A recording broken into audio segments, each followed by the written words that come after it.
Hello and welcome to Bergkamp Wonderland. We are an Arsenal podcast. I knew I'd fuck it up already. If you have a problem and no one else can find. I did say at the beginning of the show, I'm going to fuck this up. Right. I'm not going to do that one. No, it's ruined. I've killed it. With me tonight, it's John. You all right, John? Yeah, I don't know how to follow up that intro. I'm good, thanks, Danny. See, I always just go and I'll do the intro, whatever's in my mind. If I write one down, I said to these lot before I started, I'm going to crack up laughing. I'm not going to be able to get it done. And what did I do? I messed up the beginning bit, which I get right every time, and the other bit, nightmare. It's going to move on. Pretend it didn't happen, people. I'm very good, John. Also with us is Drew, back 2 weeks in a row. Drew, you all right? It's the apocalypse. You said it yourself. I've been back twice, and more times I've been in like the last 3 years. So thanks for having me. Dear. Well, now you've got wonderful internet, and we can hear you properly. It's good. Apart from Apple's trying to sabotage you, but we've managed to get past that. Indeed. Also coming back for I don't know how many times you've been on, Richard, but it's Richard Cactus Cash. You all right, mate? Hello, guys. How's it going? Thanks for having me. Well, you good? Yeah, now that you're no longer having to use Firefox, we're using Google Chrome again, because I think that's the problem we've been having with people, because we counted and I'd count to 3 and then an hour later Richard would go 4. That's how much of a delay there is if you use Firefox. He's not clapping his hands because he's happy. He's clapping his hands because that was the other test that I'm not going to tell you about. Right. Tonight we are going to be starting off with the news about Granit Xhaka has stopped. What's the right word to use? He's been stopped. He's had the captaincy taken off him, I suppose. Excellent. Right answer. He's had the captaincy stripped from him. John, what do you think about that? Because it's only just happened. Look at us. We're the first to say it, probably. Oh, breaking news. By the time this is out, probably everyone's already done their podcast and put it on YouTube. They're probably doing it live. Yeah. It's not surprising. I thought it was going to happen. The only way maybe it wouldn't have happened because Emery has the whole 5 captain things. If Xhaka gets back in the team, he's just not given the armband, but it's not really mentioned that he's not a captain anymore. So it's not a huge shock. I don't think the club looks particularly good. I don't think Emery looks particularly good. It's probably the right thing to do. But the issue with all of this stems back to the way Emery decided to choose his captain, picking 5, letting the players vote for who they wanted to be the main captain, all that kind of thing. I know he's not the manager, he's the coach, but even if you're the coach, you still have to impose yourself on the team, and he didn't do that. He should have just picked someone.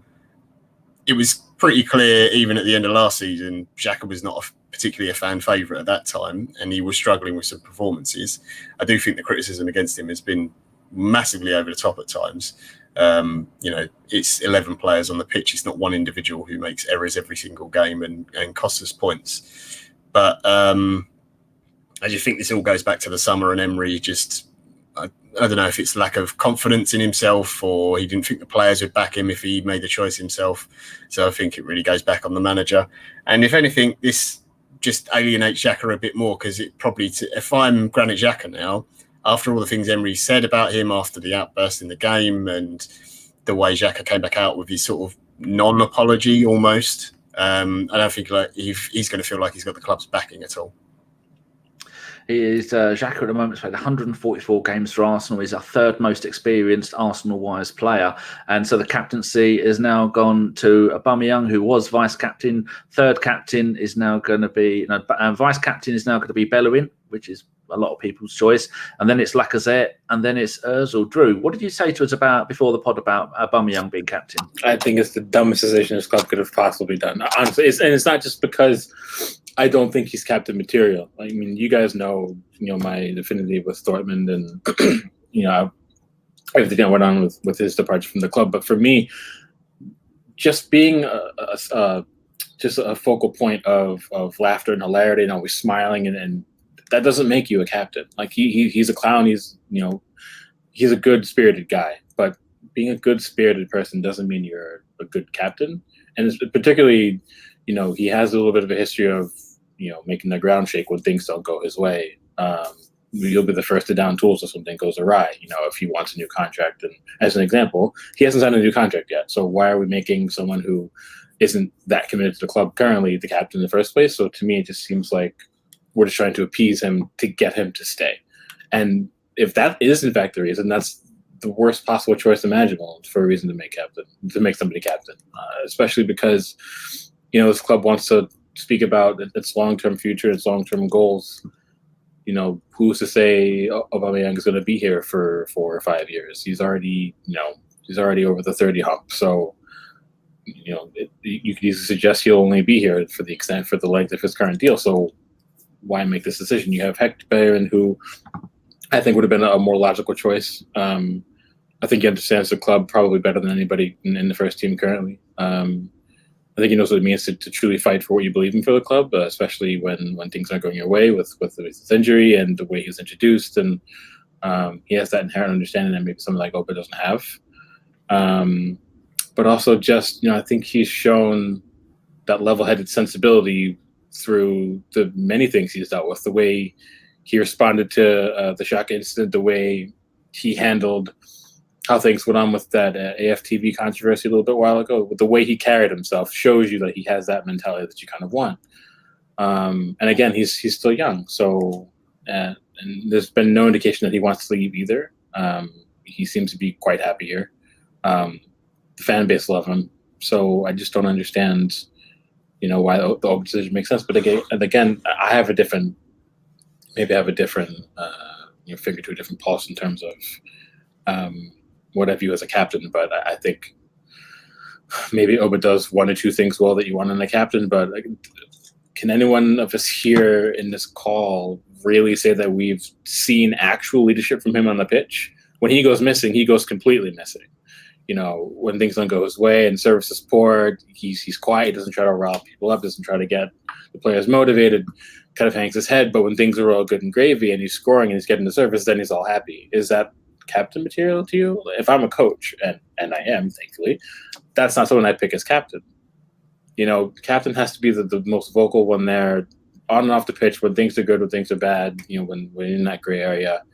I just don't understand it. And I think it's more of appeasement. I won't speak about if I think Xhaka should have been shipped or not. That was John's topic. But I do feel like the choice we've made as his replacement is very much because I think he's well liked amongst the fan base. And I think Emery's trying to get the fans back on his side. And I don't think that he was necessarily convinced that Xhaka should have been captain in the first place. I think this was almost kind of like his avenue into saying, well, now I can correct the mistake that maybe I didn't fully stand by before. And it's kind of one that was voted for, but it wasn't really my choice. So.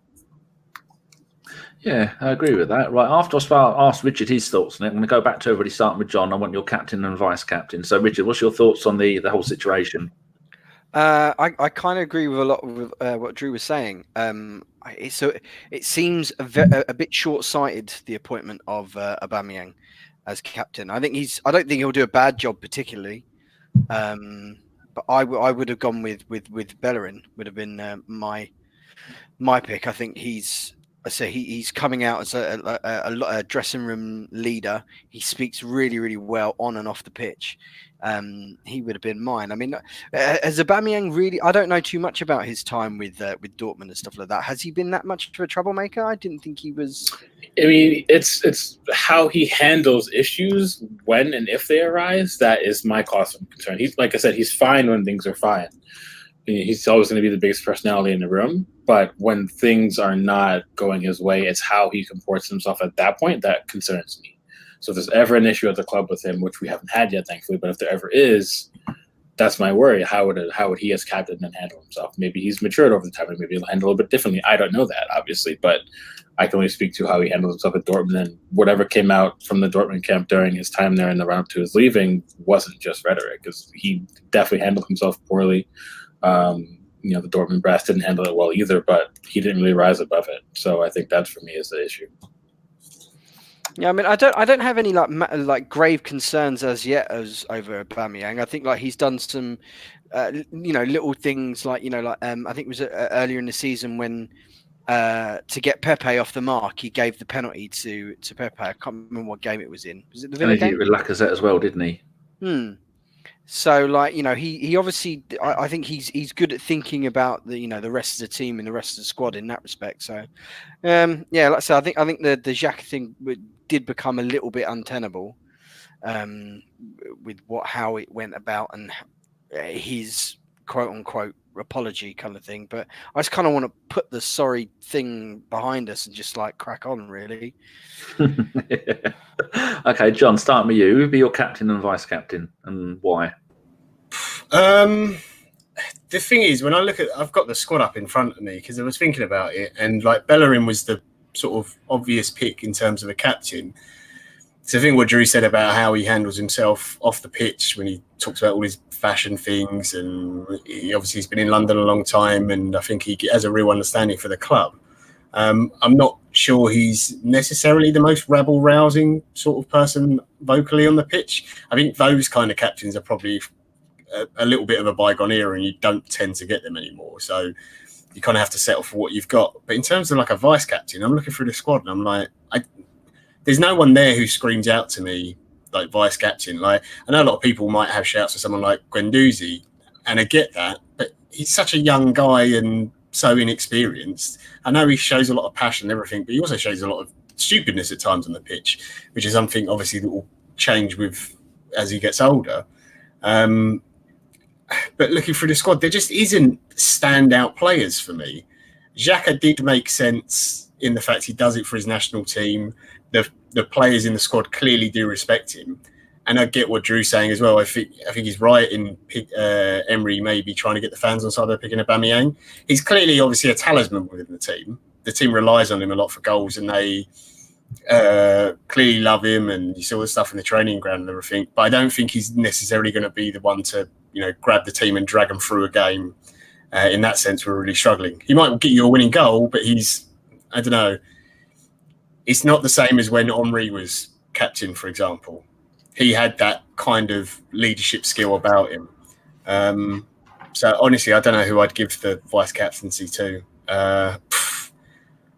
I've got no idea. Maybe you do have to give it to someone like Guendouzi or one of the youngsters, because that squad just doesn't scream out captains at all for me, really. The only problem, I was just looking with Bellerin, which should be my personal choice.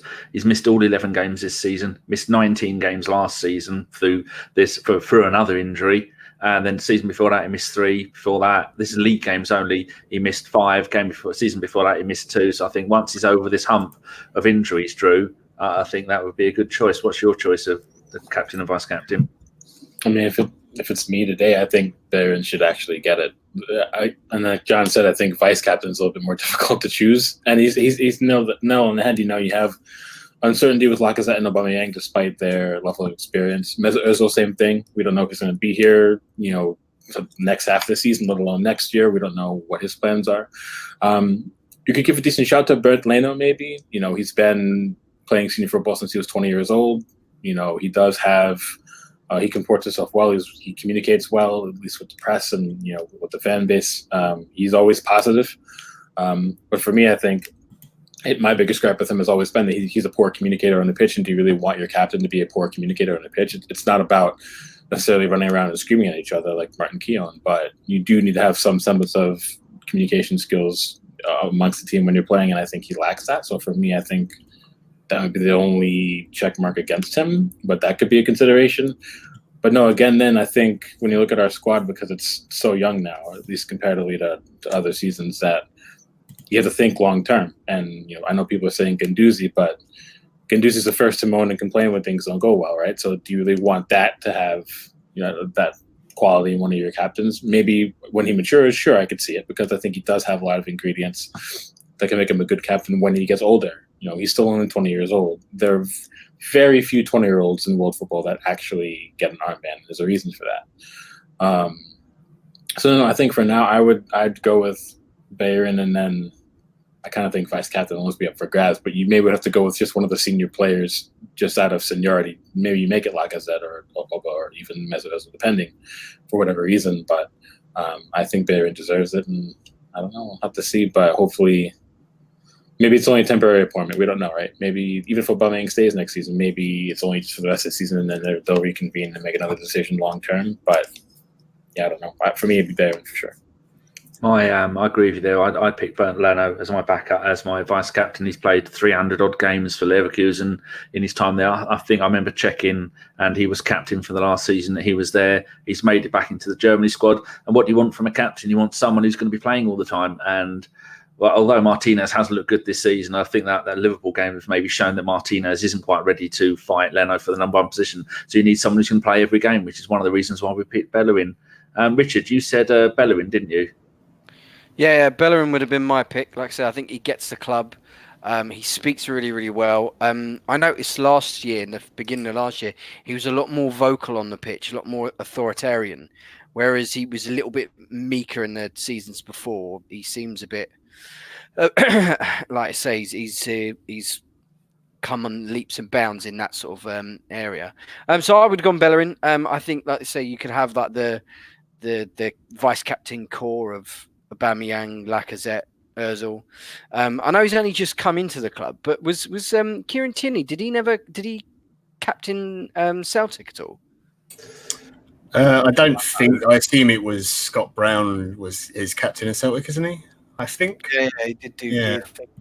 Because I was really impressed with his just little things, like there was a video going around of after the penalty shootout when we lost, Liverpool scored the penalty, and the players all went to turn away. It was Bellerin and it was Tierney who were like, no, go thank the fans, like taking ownership, taking leadership to thingy. He was captain twice for Celtic last season against Salzburg and Leipzig in the Europa League. So I wouldn't be averse to chucking him in there in the old vice captain pot. I'm just going to go and have a look at 2017-18 and see if he was captain for any of these. No, he wasn't. Oh, yes, he was. He was captain against Kilmarnock in the Scottish League Cup. They won 5-0, but he also played centre-back. Oh, that's good to know, isn't it? There you go.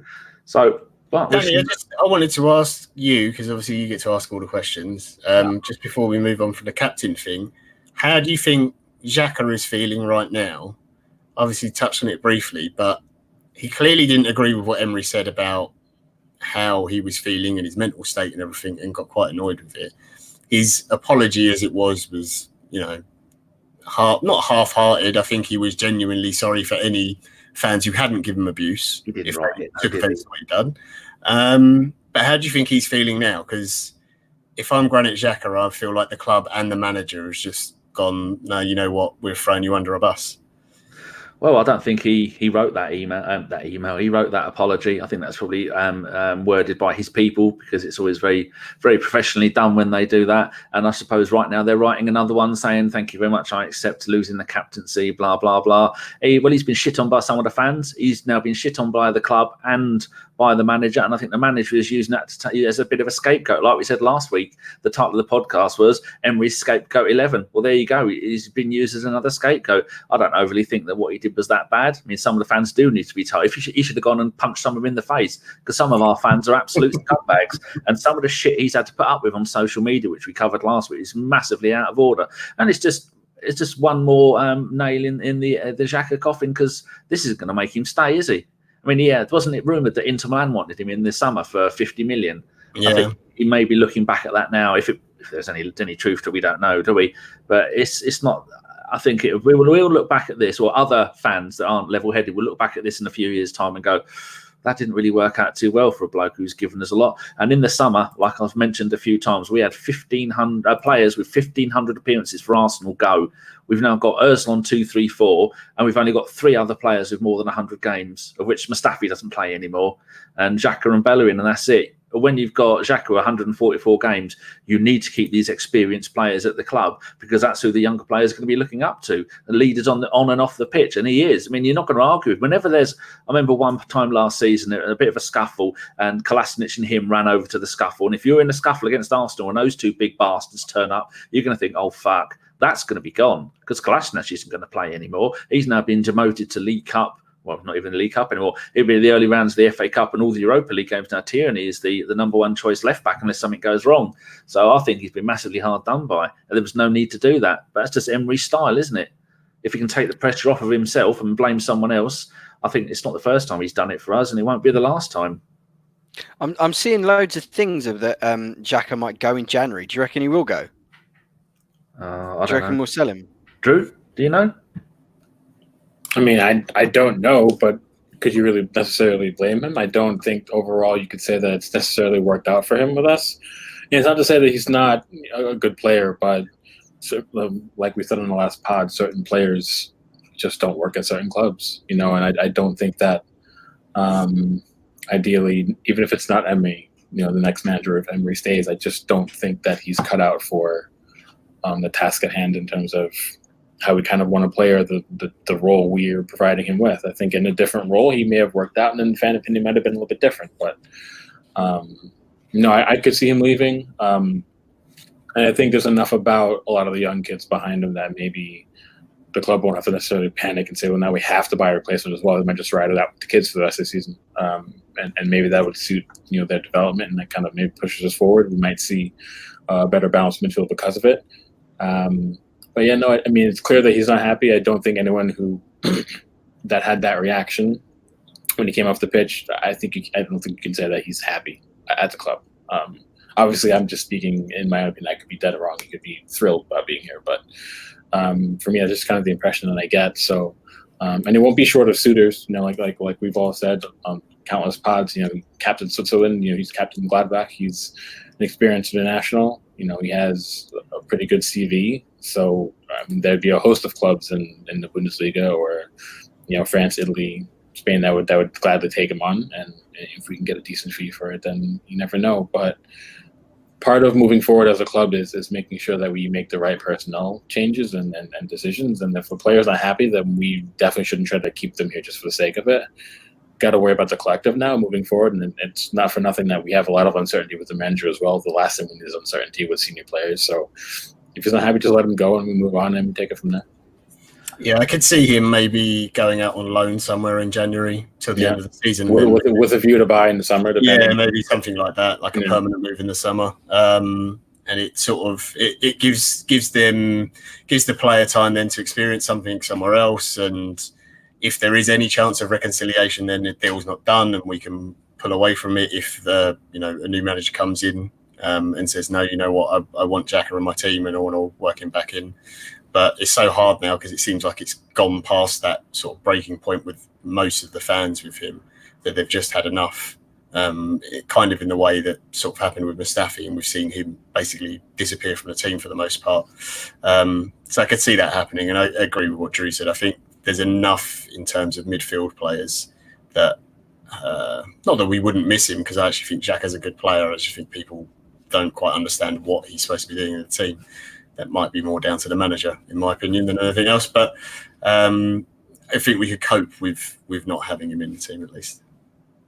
And you watch next season when he's left and he's gone to another fellow Europa League team. We meet the Europa League team in some stage and they play him in central midfield and he runs the game. We'll look at that and go, oh, look what he can do. Oh, dear. Right, let's move on to another high point. The Wolves game.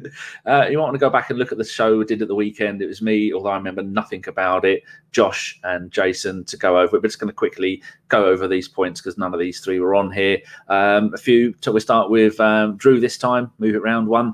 The notes I've made, Ozil is back, playing 2 up front. The shots, they had 24, we had 10. 8 on target for them, 4 on target for us. And listening to Arseblog today, he said our last shot on target was the 32nd minute. Oh dear, Drew. If you can hold back the tears, what have you got to say on that? I don't have tears left. There's nothing to hold back. So right. that's not even the issue. For me, and John kind of alluded it to, before we started recording, is that there's only so much we can say that we haven't said between this season and last season. I think a club like Wolves, you kind of have to respect. I think where they finished last season was on merit. They do have a good squad if you look at it when they're fully fit.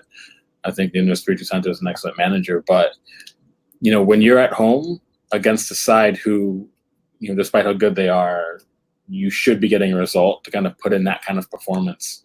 It kind of tells you just that nothing is getting fixed, is it? And that. You can only look at the data, but so much. But when you have 58% of the ball and Wolves double your shot count, it tells you that the same issues continue to persist week in, week out. Is that we're just so easy to cut through, no matter what we're doing with the ball. And it also says we're not pressing well enough. The defense isn't organized. There's still too much reliance on the fullbacks to push on forward. And when they push forward, they don't press incredibly effectively. And Wolves counterattack at pace into space, particularly through Jota, and you have Traore in the 11.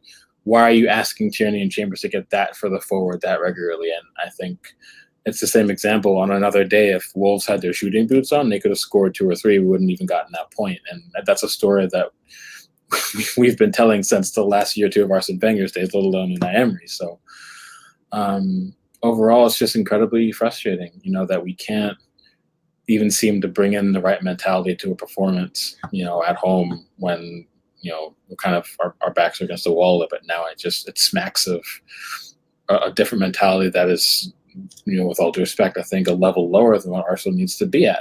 And I said it the last time. I think Emery has brought the same mentality that worked for him at Sevilla, because under those circumstances, that's what they needed to be about. But that's not what Arsenal is about, and that's why he struggled mightily at PSG. Despite he won trophies and he still got sacked. That kind of tells you, what you need to know. And it says this, Bayern Munich just sacked Niko Kovac, a man who just won a double last year. But the fact of the matter is, despite the results, when you're that inconsistent, players aren't happy with what's being produced on the pitch, with how training goes, if there's no tactical direction, and if you're not even sure of what your identity is currently moving forward, how can you persist with a manager like that in charge? So, and that's why a bigger club makes that tough decision, and they say, we made the right choice in the moment, and now we have to make the right choice moving forward, and we just have to make sure we get it right. And it's frustrating to me that Arsenal seemingly won't pull that trigger. And it's not that I think that Emery needs to be sacked today or tomorrow or yesterday, but from at least what we're being told in the media, at least we don't know what goes on, with KSC meetings, but it seems like they're prepared to keep faith in him for the foreseeable future. But what happens if, we go into December with only the net one league win in the next 4 or 5? Again, are we still going to say, well, we have to persist? Like, at some point, the question has to be asked: is this truly working? Is it sustainable? How is this going to set the club up, potentially to succeed, or for setting the club for failure? And we just mentioned before how Oba and Laka haven't signed new deals. How do we not know that they're not signing deals? Because they're not happy with the management portion of what's going on. We really don't play. Despite his goal record, we don't play in a way that really gets the best of Aubameyang. We don't play in a way that gets the best of Lacazette. There's the Ozil issues persisting. There's not the Granit Xhaka thing. There's so much instability amongst the team right now, and there's so much angst amongst the fan base, and it's too many questions and nearly not enough answers. I don't know. I think the Wolves game is another kind of culmination of the same things we've been talking about for the last year and a half, and I think that's just kind of it's not sad. It's just frustrating, I agree with you there when you were saying about having Lacazette and Aubameyang, Drew. Would you say that we as a club are a 5th, 6th, maybe we're not 4th, 5th, 6th team in the league, and we're not a club with the likes of Aubameyang and Lacazette should be? If they were picking another club now, they wouldn't pick someone in Arsenal's position, no matter what the country, would they? Probably not. And I think I don't think fans give footballers enough credit. They're not stupid. You have to understand, they know exactly, before you move to a club, footballers will know exactly who the manager is, the style of play, what's been going on in recent history. They know all these things. So if we didn't have Aubameyang or Lacazette currently, and we tried to enter into a market where maybe they were available, we wouldn't get them. And I think people do forget that the only reason why we got Aubameyang was because it was either us or move to China. And he didn't want to move to China. So it was either leave Dortmund to go to Arsenal or stay in Dortmund in a place where there was turbulence. So why would he want to stay? Why didn't they want him? Just because, again, there was a lot of internal issues with him that ended up cropping up. There's a lot of drama between him and the brass, and there's rumors that the brass broke promises to him. He wasn't happy about the fact that they sold Ousmane Dembele, little issues like that, and then it kind of just snowballed from there. So I think both parties are at fault. I don't think it wasn't just him. I think the way Dortmund handled it probably could have been a lot better. But the fact is he wanted to leave, and we're the only ones that went in for him. So there we go. We have Aubameyang now. But again, I don't know. I can't see us bringing in a level of that talent, established talent. Nico Pepe is a very, very good player. But he hasn't had that established track record that Lacazette had and France for years, and Aubameyang's had for essentially the entirety of his career, bar his time in Milan. So, and I think that for me is a bigger concern. If we're going into the summer with this many issues, how do we fix that? So. Okay, Richard, what's your thoughts on that and on the whole thing in general? It's all a bit depressing, to be honest with you. It's just it's now got to a stage where, again, a bit like the Xhaka situation, I can't see Emery coming back from this. I think he's now gone. He's far too much in his own head now. He's trying to concentrate on, like the Wolves game. He was so concentrated on trying to stop Wolves down the flanks and stuff like that. He kind of stopped us doing anything going forward. Didn't want to lose. He was settling for the draw, wasn't he? Yeah, and he's now. Whereas before, at the start of his tenure, his substitutions were great. The whole second half FC thing. Now his substitutions are just bizarre. And can I stop you on that point? Listen to this. This is something I'd wrote down that I hadn't even told you I'd wrote down. Against Liverpool, it's 4-4, and we need a goal. So we take off Guendouzi, we put on Ozil. So Ozil's not going to... Brought Guendouzi on for Ozil. I was reading it the wrong way around. So if we want a goal and you don't bring on Guendouzi for Ozil, because Guendouzi's never going to score a goal again for us. I mean, I love him. He's brilliant, but he's not going to do it. And then we're winning 5-4 and we need to defend. So we take off Torreira and we bring on Ceballos. Now, that's just crazy. Why would you do that? And it turns out that, the only reason we got back into the game is because from a thunder bastard from Willock. Was it Willock that scored it? Yeah, Willock. Yeah. And then against Wolves, the game we're talking about now, at 1-0 up, we need to defend. So we take off Torreira again and we bring on Xhaka at 1-0. If you want to defend a lead, then you don't do that. That's the complete opposite to what you want to do. And then I think it was like 3 minutes later, they scored. Yeah, and then at 1-1, we need a goal. So we take off Tierney, we bring on Kolasinac when we got Pepe on the bench. And we've seen Pepe is now in form. And if Pepe would have come on, the roar from the crowd would have been amazing. Well, Pepe should have come on as soon as it was 1-1, shouldn't he? I mean, there's some of the substitutions that he's making. They're the movings of a man who doesn't know what he's doing. For me, it's the decisions of a man who's chasing ideas. He's not. He's being reactionary rather than proactive, and all his decisions seem to be going against him, and I can't see him getting out of this rut. There's a bit of me that kind of thinks, try to give him time maybe, but he's been here a year and a half now. We are worse than we were when we took over. Like, have you seen those stats when it was like the Wenger's last 43 games and Emery's first 43 games? We're scoring less and conceding more. He's stopped employing a press. He's trying to make Torreira the new Ramsey.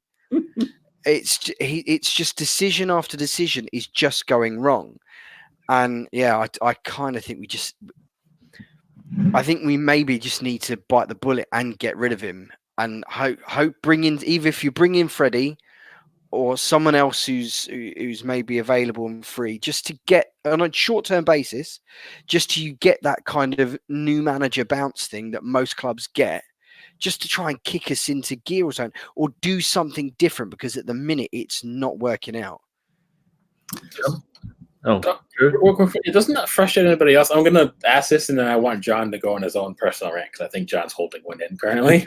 He is. Doesn't it frustrate anybody else that people keep saying, how can you moan and complain because you're sitting fifth and you're X amount of points behind second? But the fact is you just said it.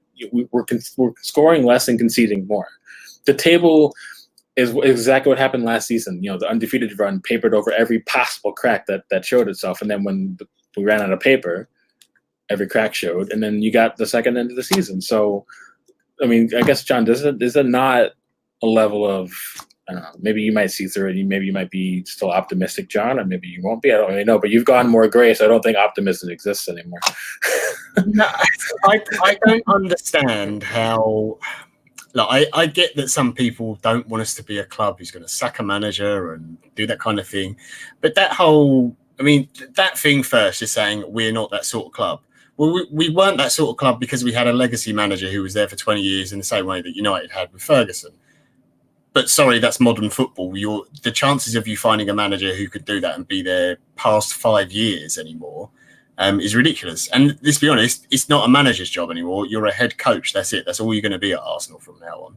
So it's going to change, and it should change when there's issues.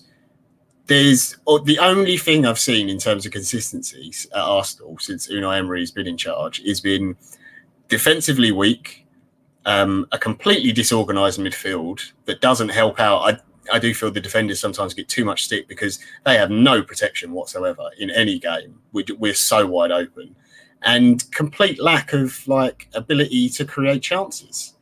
Which, when you look at our squad and you go, well, we've got one of the best strikers in Europe in Aubameyang.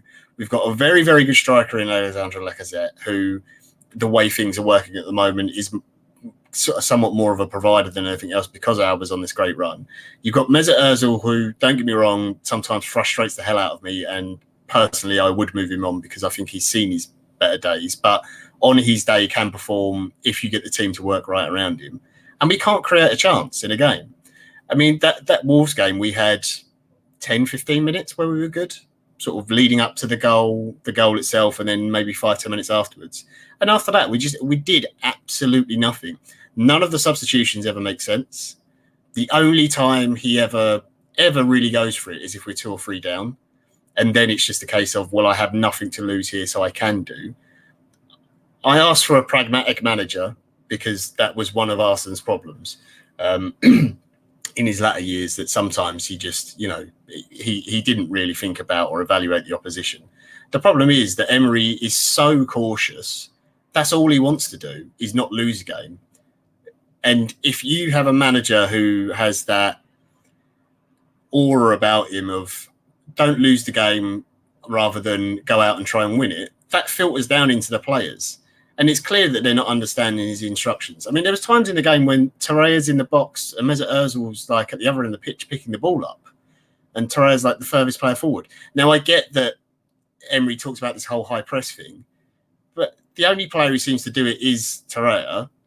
And what we've been lacking all season is a midfielder who will cover and shield the defence.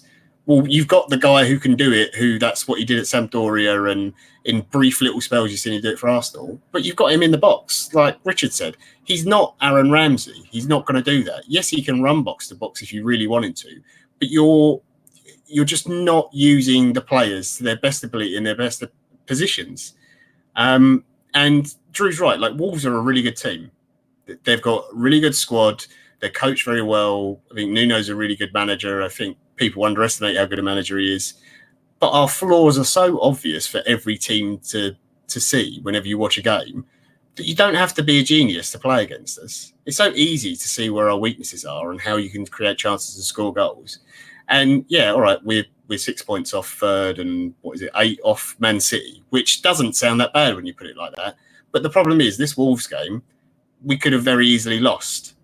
And every single game where we've either won or we've picked up a point, if you actually go back and watch those games, a lot of the time we've got quite lucky and ended up either coming away with a win or we've got a lucky draw or something like that. And it's only been because the opposition haven't taken their chances. And Drew summed it up perfectly. We had that unbeaten run in which, let's be honest, we played garbage football other than 30, 40 minutes against Leicester in the game we won really well. Yeah. But even in that game, you go back to it and you watch it now and you go, well, Rob Holding should have got a second yellow card for a blatant handball and Leicester should have had a penalty. Then we're down to 10 men. It's a completely different game. But during that entire run, we didn't play good football. And just when we started to run out of steam, it does.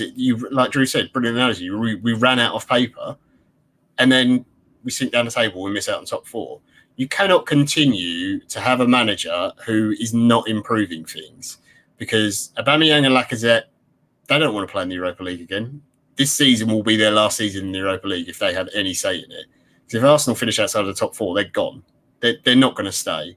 And I saw something today about Arsenal saying they want to get 72 million for Aubameyang. You really think a club's going to pay that much money for a guy who's over 30 now? That's laughable. It's never happening. We're not going to get that amount of money. Don't get me wrong. He's still a very good player and he can still score a lot of goals wherever he goes, I'm sure. But you're not going to get that kind of money for him. This is a manager who oversaw the greatest bottle job in Champions League history. Absolutely dominates Barcelona. Wipes the floor of them. One of the best performances I've ever seen. PSG were magnificent. And then they go and play away and throw the whole game away against Barca. Now, yes, granted, it's Barcelona. They're a great football team. But it's not a hard game to manage. So going into a game like that, he set the team up wrong. During the game, he doesn't fix it. And that's all I've ever seen him do in his entire career. And Drew put it great as well about, at Seville, he kind of had it easy because they're the underdog. They're not expected to win games. And that's his mentality. And it doesn't fit with Arsenal. Yeah, there's problems with the squad and we need new player recruitment. There's no denying that. There's areas we can improve all across the board. But he's not using the personnel he's got properly. And everything that's going on is just getting worse and worse. The Xhaka thing, the way he throws Ozil out, and now he's basically he's got no choice but to go back to him and start using him again. The players, I don't think in the dressing room particularly like or rate the guy anymore. And when you get into that situation, it's just a matter of time before the manager goes. There's no way he lasts beyond this season. That the club's not going to come out and say, yeah, we're not happy with him. Of course, they're going to back him. I think Arsenal made a really good point. It's in international break, I think, after the Leicester game. If there's a time to do it, that would be the Southampton bit. Yeah. So, but that Wolves game, just that kind of, if you watch the full 90 minutes, it sums up Emery's reign at Arsenal for me in the fact that we did a little bit to flatter to deceive for a very small portion, which if you just concentrate on that bit, it looks good. But when you look at the whole picture, actually it's pretty awful. It's really disorganised. The players don't know what they're doing. The manager doesn't know what he's doing. And with a little bit of luck, we got away with a draw, which kind of sums up last season. In fact, we made Europa League and got to a final. But really, it's nothing. I'm not asking to win the Premier League next season or anything like that. We're not Man City. We're not Liverpool. They're years ahead of us in terms of their squad and development. But we should be competing for top four, especially when you see what's going on in the league this season with Man United and Tottenham. I mean, Sheffield United are a point behind us. No disrespect to Sheffield United, but it's a promoted team. It's ridiculous. You see what Leicester are doing. They invested in a good squad. They got a manager who's got a clear identity and a style of playing. Everything else, people may not like Brendan Rodgers. Fine, maybe by the end of the season they drop out of the top four. Who knows? But they've got an identity and they know what they're doing. And I don't know what we're supposed to be doing under Emery. It makes no sense. The team is built around scoring goals from one bloke. It's just bizarre. And that Wolves game just really summed it up. And I mean, I'd had enough by the end of last season. I said after the final last year, like even before the final, I said I didn't want him as manager anymore. I got why we brought him in, and it was a sensible, safe appointment, just like whilst we're transitioning from Arsene going. But at some point, they've got to pull the trigger because I don't see it improving. And if anything, it's just going to get worse.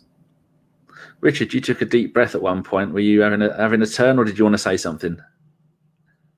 You're muted. Sorry, just to pick up on what John said about the players don't seem to like him. I'm not a big Instagram dude, but I read somewhere that the Lacazette and Aubameyang had both liked posts criticising Emery. Is that true? Well, Troops put up one of him giving the bird of his back to the stadium, and Aubameyang liked it. And what was the other one, John? The Lacazette one? I think it was Aubameyang and Lacazette both like that one. It was something about. It was like, fuck Emery and Xhaka had blah, blah, blah, done something wrong. Lacazette liked that one about Xhaka as well. It had Emery in it. But apparently there'd been some little spat between Xhaka and Lacazette. But yeah, there's been posts where they've liked things that have been said about the manager. They've since been removed and they're not likes anymore. And it was their official Instagram and stuff. And it's not like they've been run by someone else. They run their own accounts. But yeah, there's loads of stories in the papers this week about players at the training ground sort of taking the piss, doing the good evening and all that sort of stuff. And I know, like, obviously training ground work, you get jokes and stuff and whatever. But I genuinely I don't think they take him that seriously anymore. I think they look at him and go, he doesn't know what he's doing. And I'm sure that, players will talk to each other. I'm sure they've spoken to guys at PSG. And anyone who's a PSG fan or watches French football, if you've got a team with that much talent here, that much money, and you lose the league to Monaco, granted it is an exceptional Monaco team, there's no excuse for that though. And like Drew said, you can win all the trophies you want, but if you're not doing it, you've got to go, to be honest. So I don't know. I just don't see what the point is in him anymore, honestly. And I get that when Arsene had to go, the fans' feelings were different because you have such an affection and affiliation for him, and it was a hard thing to admit. And I think there's some sort of hangover from that. And some fans kind of feel that towards Emery, not the same affiliation, but almost feel like, oh, well, it's not a nice thing to sack a manager or anything. It doesn't matter. It's football. It's a job at the end of the day. He'll go on and he'll get a job somewhere else, whether it's back in Spain. I'm sure his $6 million payoff will see him all right. And he'll definitely get a job somewhere else. So I don't understand how anyone can realistically say given to the end of the season. It doesn't make any sense, because if you miss top 4 and the way we're playing at the moment, we're not getting it, you're going to lose probably 2 of the best players at the club.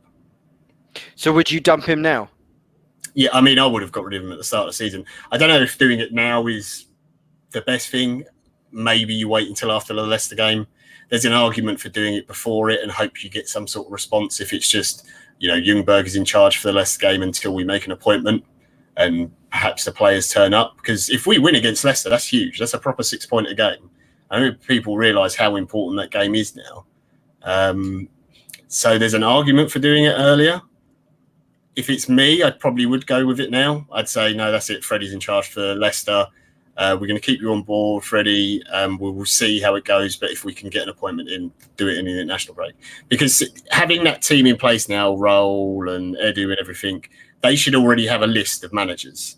They should have a list of players and everything for next season, the season after that. They should have all these things in place so that if anything happens, whether it's an injury, a manager needs changing, a coach, a physio, whatever it is, they should be able to go, right, there we go, we've got a book. These are the people we had. Right, let's go for the first one on the list. If we can't get him, you just go down. Because I don't know if people have watched the Man City documentary, saw a thing about players and who they were targeting. And when Mendy got his injury, they had a list of possible targets of who to get afterwards. They were already in place before injuries happened. That's how clubs are run now. And you would hope that those people above have got those same sort of things in place. But yeah, I don't see why you would keep him. There's no reason to. If it gives us a chance of getting something out of the Leicester game, I'm going into a Leicester game saying I'd take a point and be happy with it. That's ridiculous. It certainly is. Right, a few more things I've written down. Arsenal form, 6 points behind Chelsea, we already mentioned. Emery has won 5 of our last 16 league games. That is quite worrying. That's just under a third. We've won 1 of our last 5 in all competitions. We've let 10 goals in 4 games. We usually save that kind of form to the last few league games of the season, like we did before. This is the interesting point. Emery was brought in to get us back into the Champions League via the Europa League. I think that's what we all agree on, because he did it 3 times in a row with Sevilla. I think only the last one of those was actually qualification for the Champions League. He's played 18 Europa League games. He's won 14 of them. That's 77%. And the other 4 games, drew 1, lost 3, one of them in the final. And one of them was against, was it Batty Borisov they beat us? I can't remember what the other one was. And then in the Premier League, 49 Premier League games, he's won 25. That's still 51% of Premier League games won. Drew, any thoughts on any of that? I think it's the same thing. It's not. That's like saying a player scores 20 goals a year, but did he really have a good season? Did he play well? Or did he just score 20 goals? It's the same exact thing in this scenario. You can still get wins, but it has nothing to do with if there's actual progression, if there's actual direction. And I think we've already had the discussion that there just isn't. And I think John kind of summed it up pretty succinctly just before. Results oftentimes are not indicative of what's actually going on. So you can easily just say, but again, how many times have we said, whether in that moment it was either right or wrong, that players dragged us over the line, individual players dragged us over the line. It wasn't down to the tactics, it wasn't down to the team performance.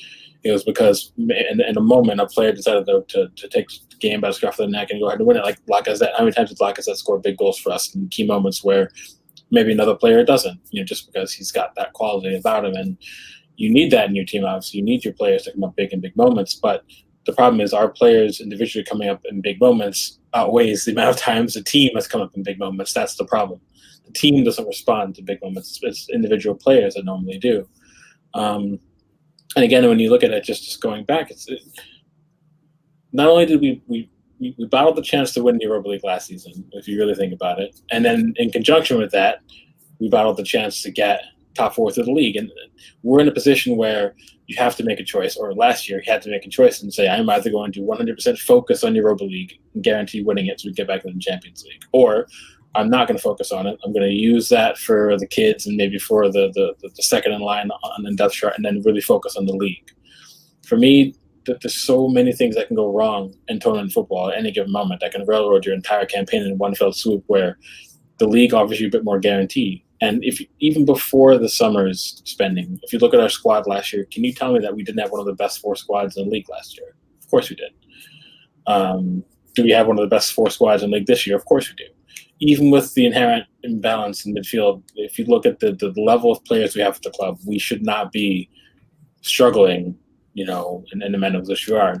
And as John just said, Bournemouth and Sheffield United are both 1 point behind us. Brighton 2 points behind us. Crystal Palace 1 point behind us. Every team below us, from Sheffield United to United, have a better defensive record than we do. We're struggling for goals, and you see mid-table teams struggle for goals consistently. And these are all things that add up more than the fact that maybe we've only lost twice and we're still sitting 5th. It's the bigger issues you have to look at. It's not just the results that, again, paper things over. I'm kind of with John.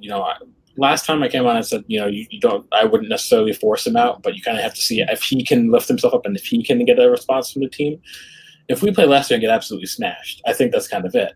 You can say, you go to Leicester, who are a very, very good team, who are incredibly balanced. It's not going to be an easy match. If we lose, but it's 1-0 and we show fight and spirit, and there it looks like there's something about the team they might be able to turn the corner, then I think you stay with them. But if we go there and it's abject and we're just piss poor and we lose 34-0, just as an example, you then have to say this can't continue. At that point, we'll be sitting in negative goal difference, potentially 7th or 8th by the time it's all said and done that weekend, depending on other results. Again, that ruthless mentality is what's necessary, but you have to do it before it gets out of control, before the train comes off the tracks. And that's why I brought up the Bayern example. Bayern could have easily rectified the season under Niko Kovac, right? But it wasn't a guarantee that they would have. It could have also gotten worse. And it's that level of uncertainty that made them pull the trigger. The team is good enough to push them over. They were good enough last season. Last season, Dortmund battled it. Bayern players got them over the line. It wasn't necessarily because Niko Kovac had a brilliant managerial performance. He improved, but it wasn't great. But this season, there's no guarantee. You've got 7 or 8 teams in the top half of the table that make that league incredibly competitive. So there was no guarantee that Bayern weren't going to continue slipping, and it wasn't a guarantee they would have gotten better. So they had to make a choice now and hope that reinvigorates things. And I think we're in that same exact scenario, just unfortunately without the level of players that Bayern have to rely on until a decision is made. So no, I don't. I think his record's all well and good, but you can't just look at wins and losses and say it's good or bad. It's the context of the wins and losses that matter most. Very good. Yes. I know you've just muted yourself, but any idea who's going to be Bayern manager? Because I think a lot of people want Jose to get it, so he doesn't come to us. I don't think it'll be. I think if you look at it, there's a lot of similarities between the nature of youth development and tactically with Dutch football, with German football. I think Erik ten Hag will be high on the list. Will he leave Ajax mid-season? No, I don't think so. I think that's the issue. And obviously, it's a massive step, and I take flack for this, but I stand by. I think Erik ten Hag's been slightly overrated for his performance at Ajax, but that's neither here nor there. I don't know. I think they'll go with something a little bit more fair. Nagelsmann was the one I always wanted, but he chose RB Leipzig. So there's just not that. You could look at maybe someone like some out-of-the-box option, like Florian Kohfeldt does a really good job at Werder Bremen, even though they're not doing as well as they did last season. He's a Nagelsmann-type manager. They have the same upbringing in terms of their managerial education. They think along similar lines. It's what Bayern are kind of want in a manager. So they could also do what maybe we're afraid to do and give Mourinho the rest of the season and say, this is your trial period. It might not be permanent, but you at least should be good enough to hopefully get us back on track, improve our European performance, get us that league title, and then we'll see how it goes. So, and they're in a position where they can do that. They're a big enough club to where they can bring him in, a Mourinho in for 7 or 8 months and say thanks for your service, but we're going to go with somebody else. So, I don't know what direction they'll take, but I hope it's the poor one. I don't want them to win the league again this year. I'd rather watch John's Gladbach win the league than have Bayern win again. So we'll see what happens. Yeah, it was painful last season as a Dortmund fan seeing us do so well up to Christmas. I think that's it. We're going to romp it and then just fall apart near the end of the season, and then Bayern staggered over the line, didn't they, to win the title? It was very annoying.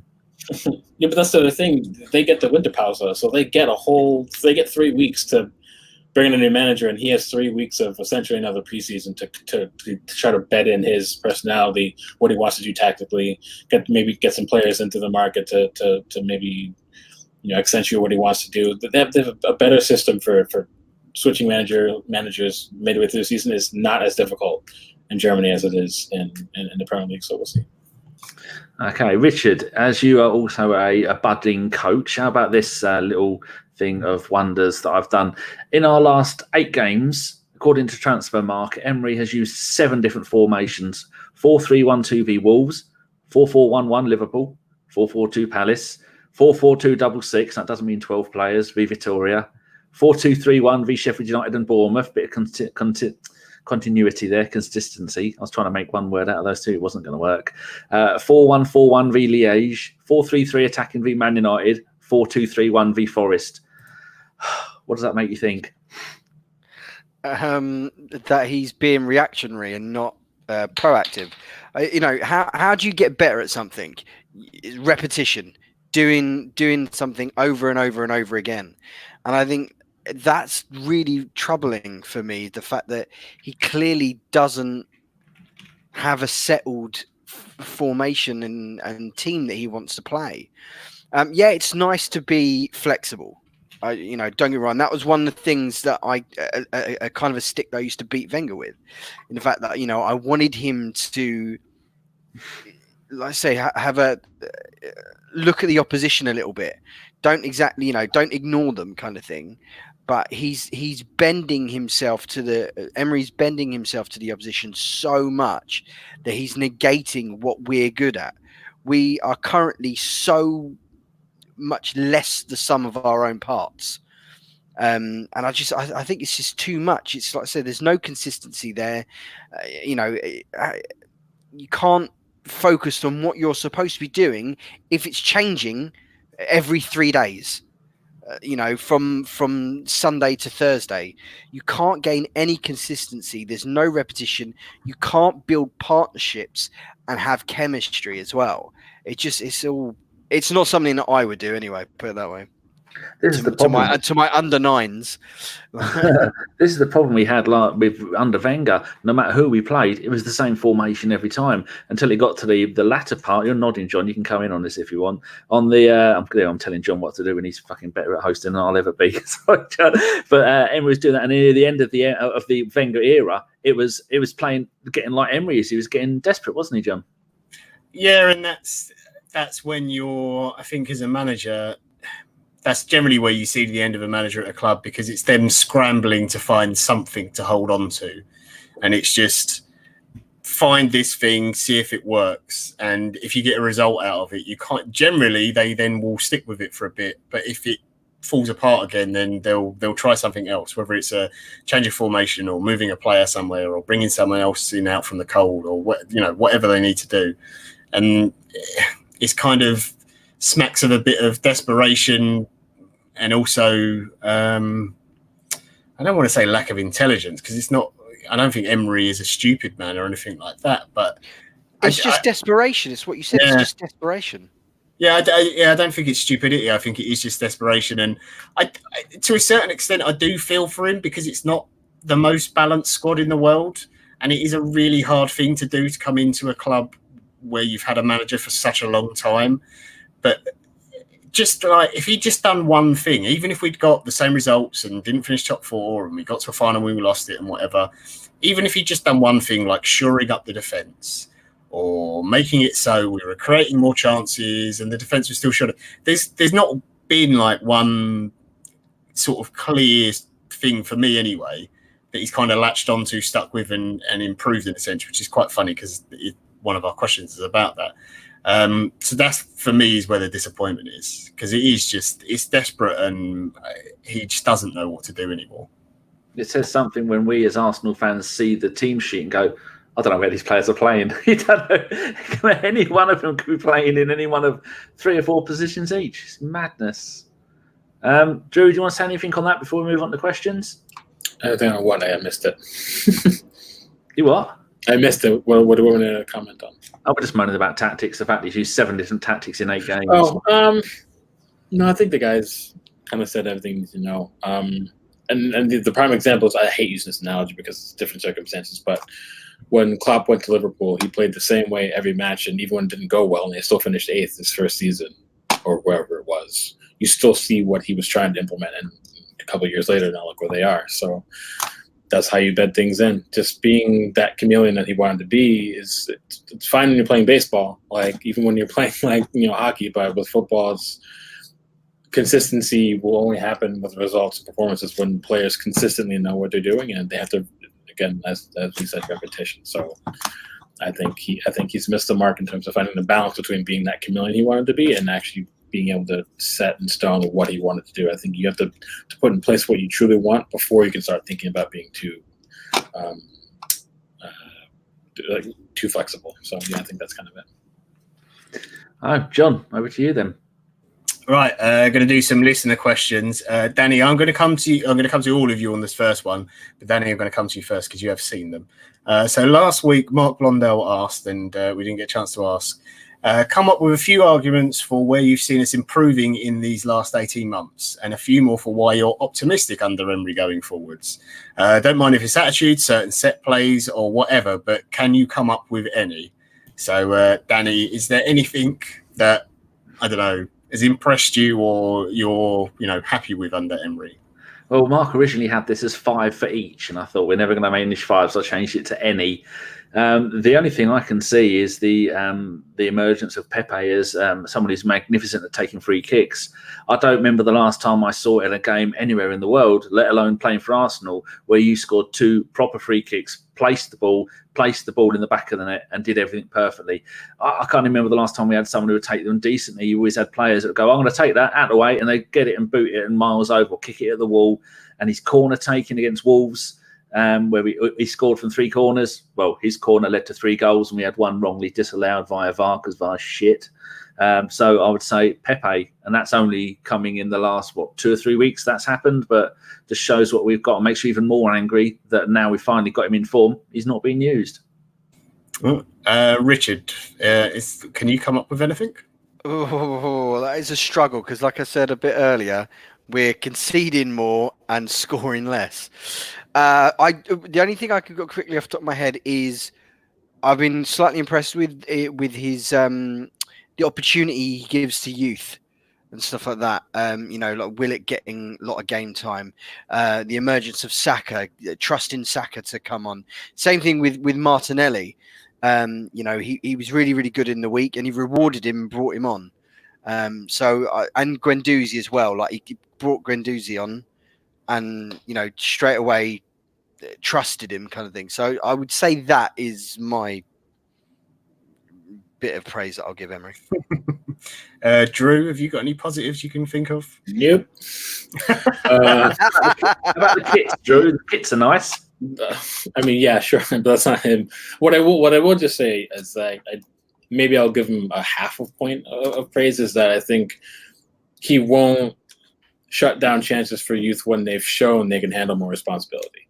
It kind of just plays on what we were just talking about, where no one expected Guendouzi to come to the club and then hit the ground the way he did, but because he did, he was rewarded with getting increased minutes on the pitch, and I think that's how you have to handle player development. So in that sense, I'll say that he deserves credit. But because of the way the new setup is, we don't know if it was entirely his idea or if that was a collective decision based off of Freddie's findings, Emery's pair in his new role. We don't know exactly who made the call, because some have said, as you've seen with him at PSG, he wasn't brilliant with, he was very inconsistent with the youth there. Sevilla, same thing. So, but he did well with Valencia with their youth. David Silva and David Villa were there when he was there, and they were quite young. So I maybe just hit or miss with him. But I do think I'm happy that at least he's left the door open for young players to play if they've shown that they've earned minutes here and there. And that's not something maybe we would have gotten under Arsene Wenger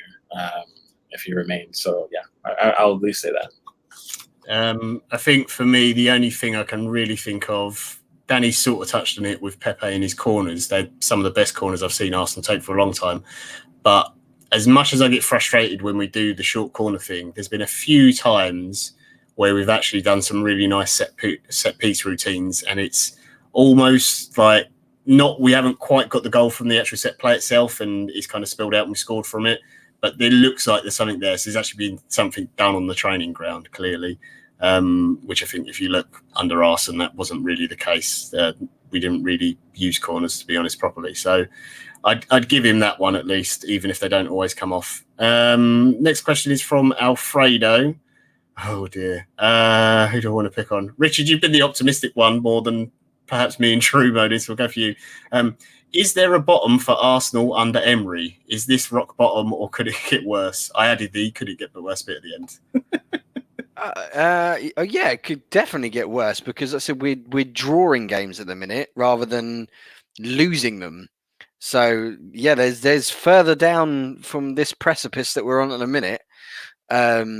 So yeah, that's the only thing I think of is because like I said, Wolves, those 25 shots, they scored 1 goal. The 33 shots or whatever it was that Watford had, and I said we could have easily lost those 2 games. So yeah, they could, Aubameyang, I'm touching wood left, right, and centre, could get fucking injured. Yeah. Do you know what I mean? It's like, yes, things could get worse. Yeah. I'm pretty sure we all echo Richard's comments on that one.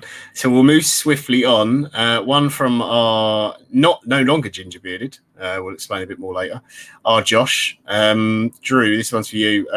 Are you on board with bringing in an inexperienced but promising manager, or do you think we need an experienced head at the wheel? Nope, I'm fine with. Listen, it's.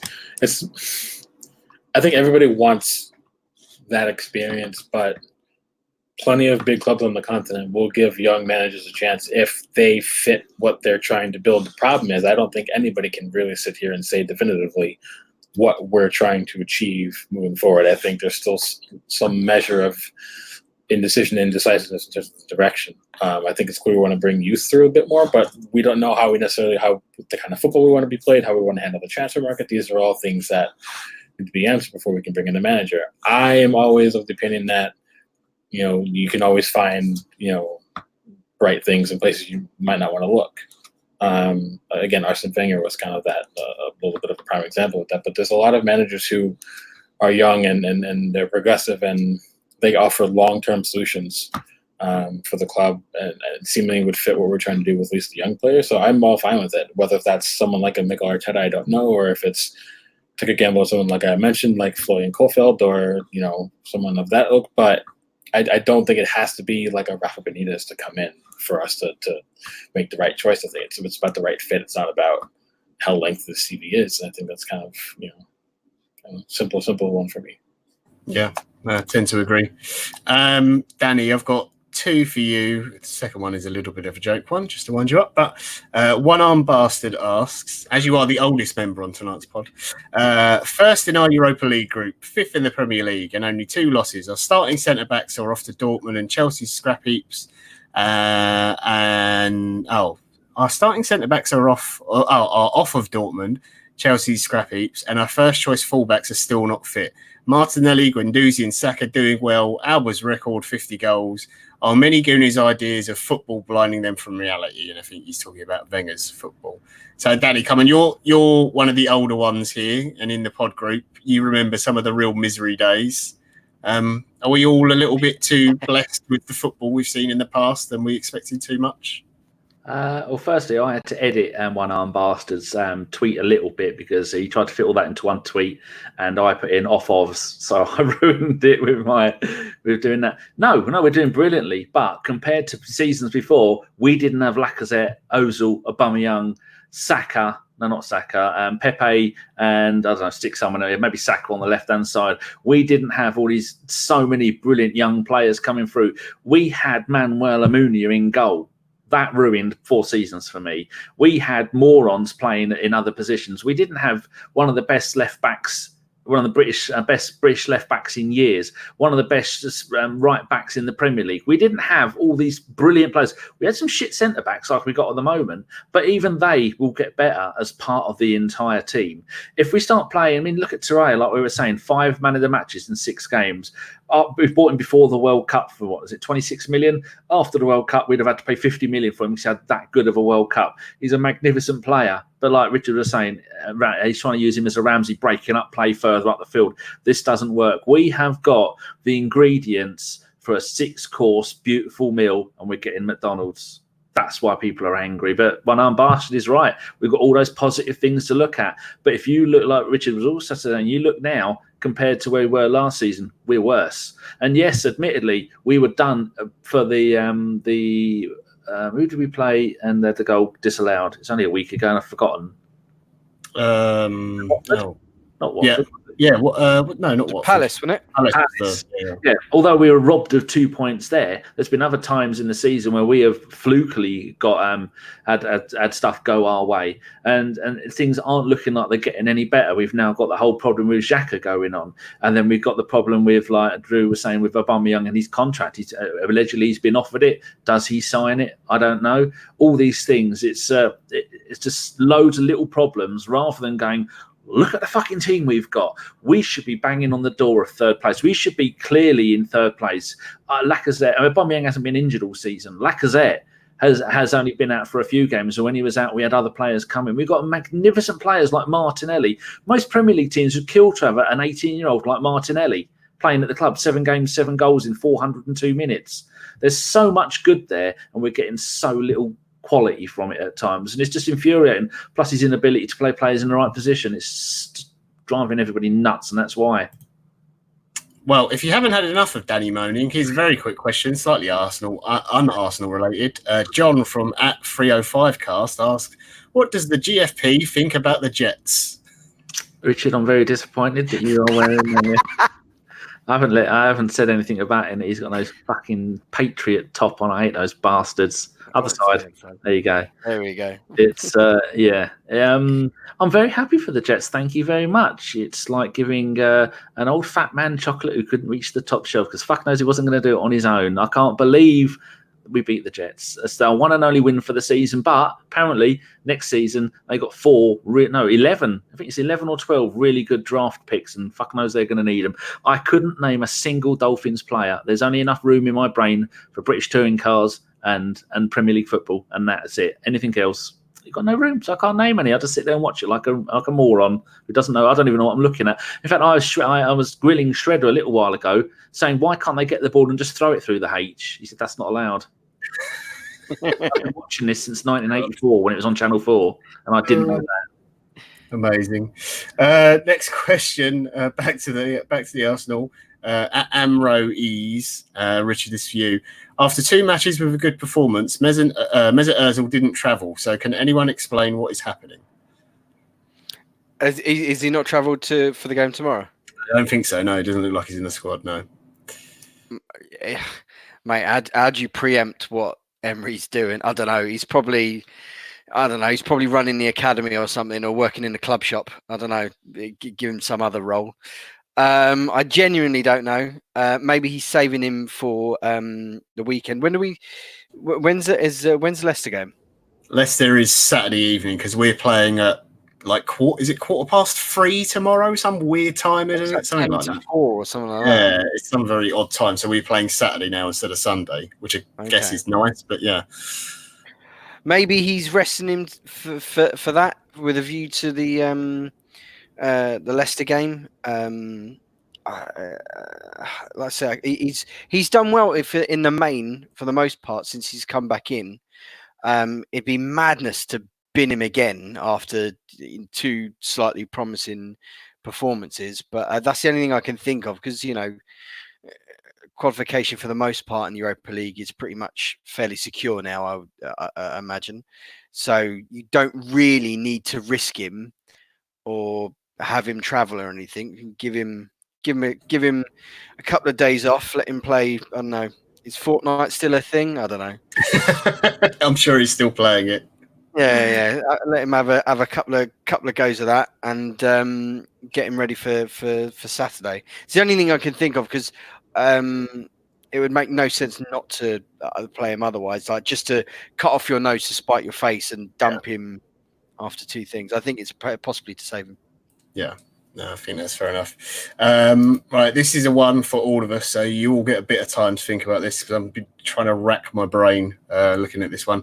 From Matt L. Roberts, who is on the top 5 list of managers to replace Unai if he goes whenever that is, and 5 that you don't want to touch the club. So on my list of it, I haven't got like a particular order or like who I would want more than any others. The names that immediately jumped out to me of people who are available or people I think we could get. Mourinho is on my list, which I know will upset people. But I like Mourinho. The defence needs shoring up. Yes, he causes problems when he comes into a club and he might isolate a player. I have a sneaky feeling if Mourinho did get the job by Lacazette, I think he might be the one to bite the bullet there. And maybe 2 years down the line, it all goes horribly wrong. But I think you do have to think just for this season in the short term. So I would put him on the list. Allegri is another one who is out there. Valverde from Barca, who at the moment is not doing the best, and the Barca fans aren't particularly happy with him. I think he's a really good manager. I could see him getting moved on from there at some point. And then after that, there's a lot of other guys who... I mean, I wouldn't know as many managers from, say, like the Bundesliga as Drew would, but I'm sure there's plenty there of young, promising guys that you would certainly consider. Sampaoli would be an interesting one for me as well. And the other one actually would be Gasperini from Atalanta. He's an older guy, but I just think what he's done with that team is really impressive, and they have a very distinct style of play. I wouldn't be averse to Arteta either. As in terms of ones I wouldn't want to touch, no David Moyes, no Tim Sherwood, Pulis. Yeah, no Pulis. No, I wouldn't have him. No Alan Kirbishley. Why does Kirbishley still get in the betting odds to be a manager somewhere? I don't understand this. Can they not just think of anyone else? I don't know. There's probably someone else. I can't say Sam Allardyce because I actually said on the radio show the other week, at least if we had Allardyce, we could defend. So I can't even put him on it. I don't know. No Unai Emery. There you go. No Arsene Wenger. I don't want to go back. There you go. There's my 5.